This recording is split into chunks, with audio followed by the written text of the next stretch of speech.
আসসালামু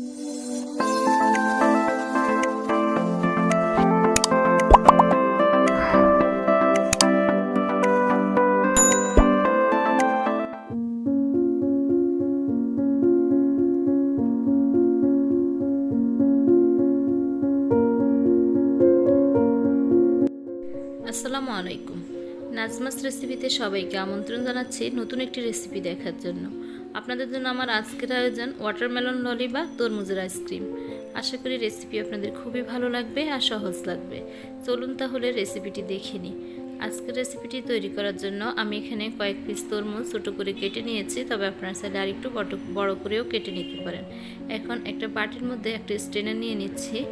এবার উপর থেকে এভাবে ঘষে ঘষে তরমুজ থেকে জুসটা বের করে নিব। আর এটা অবশ্যই এভাবে ঘষে ঘষেই নিতে হবে, কোনোভাবে ব্লেন্ডার বা গ্রাইন্ডার ব্যবহার করা যাবে না। আমি যদি এখানে ব্লেন্ডার বা গ্রাইন্ডার ব্যবহার করি তাহলে তরমুজের বিচিগুলো গ্রাইন্ড হয়ে গিয়ে জুসটা তিতা হয়ে যাবে, যা খেতে একদমই মজা হবে না।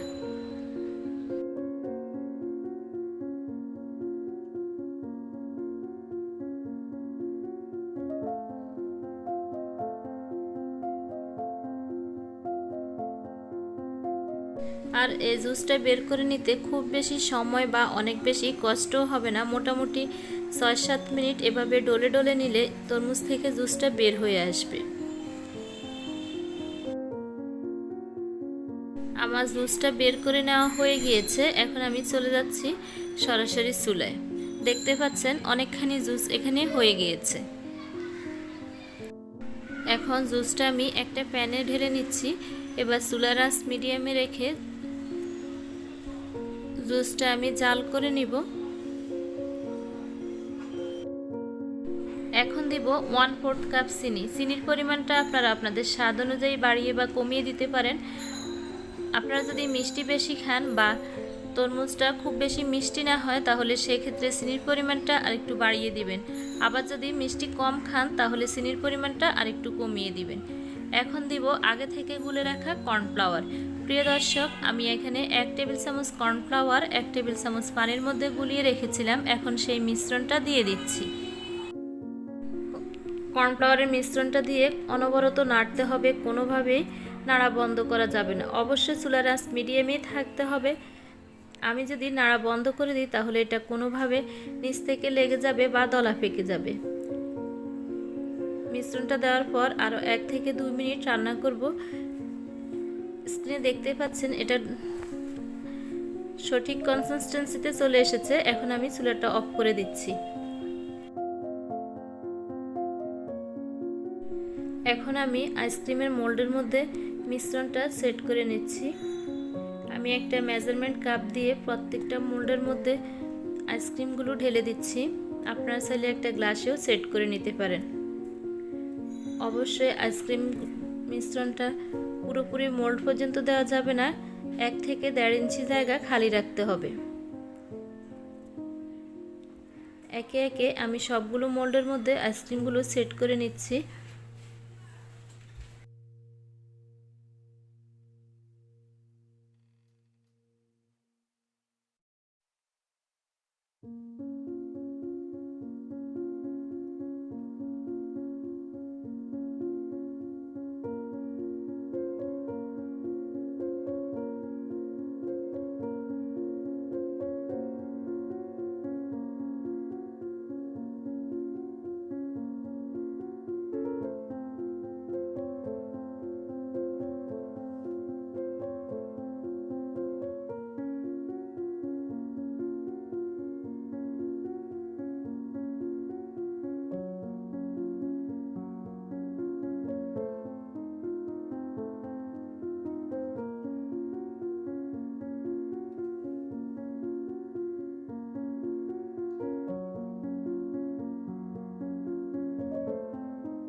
আমার প্রায় সবগুলো মোল্ডে আইসক্রিম সেট করা হয়ে গিয়েছে। এখন আমি উপর থেকে আইসক্রিমের স্টিকগুলো দিয়ে দিচ্ছি।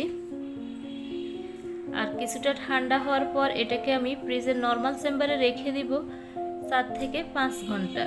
এই 4-5 ঘন্টার মধ্যে আমার আইসক্রিমটা একদম জমে সেট হয়ে যাবে। আমি এখানে মোল্ডের সাথে আইসক্রিমের স্টিকগুলো দিচ্ছি, তবে আপনারা বাজার থেকে কিনে আনা আইসক্রিমের স্টিকও দিতে পারেন। মিশ্রণটা অবশ্যই গরম অবস্থায় সেট করে নিতে হবে, ঠান্ডা হয়ে গেলে এটা জমে যাবে। মিশ্রণটা সেট করে নেওয়ার পর কিছুটা ঠান্ডা হওয়ার পর এটাকে আমি ফ্রিজের ডিপ পোর্শনে রেখে দিব 1 থেকে 1.5 ঘন্টা। আর এই 1-1.5 ঘন্টার মধ্যে আমার আইসক্রিমটা একদম জমে যাবে। 1 ঘন্টা পর আমি ফ্রিজ থেকে আইসক্রিমগুলো নিয়ে এসেছি। এখন আইসক্রিমগুলো আমি মোল্ড আউট করব। 4-5 মিনিট বাইরে রাখার পর আমি এখন আইসক্রিমগুলো মোল্ড আউট করব। আমি এখানে একটা ট্রেতে কিছু বরফ কুচি নিয়েছি। এখন আইসক্রিমগুলো মোল্ড আউট করে নিচ্ছি। দেখুন মাশাআল্লাহ, এটা অনেক বেশি সুন্দর হচ্ছে। আর এটা শুধু এত বেশি সুন্দর হয়েছে তা কিন্তু না, এটা খেতেও অনেক বেশি টেস্টি হয়েছে। আর এটা একবার আপনারা বাসায় তৈরি করে দেখেন, বাচ্চারা অনেক বেশি পছন্দ করে খাবে আর গরমেও প্রশান্তি দিবে। তো প্রিয় দর্শক, আশা করি আমার রেসিপি আপনাদের খুবই ভালো লেগেছে আর সহজ লেগেছে। আমি চেষ্টা করি আমার প্রতিটা রেসিপি আপনাদের সাথে খুব সহজভাবে উপস্থাপন করতে। আমার রেসিপি ভালো লাগলে আরও একবার আমার চ্যানেলটি সাবস্ক্রাইব করার অনুরোধ রইল। আজ তাহলে এই পর্যন্তই। সবাই ভালো থাকবেন, সুস্থ থাকবেন, নিরাপদে থাকবেন। আমি ফিরে আসব খুব শীঘ্রই নতুন কোনো রেসিপি নিয়ে। আল্লাহ হাফেজ।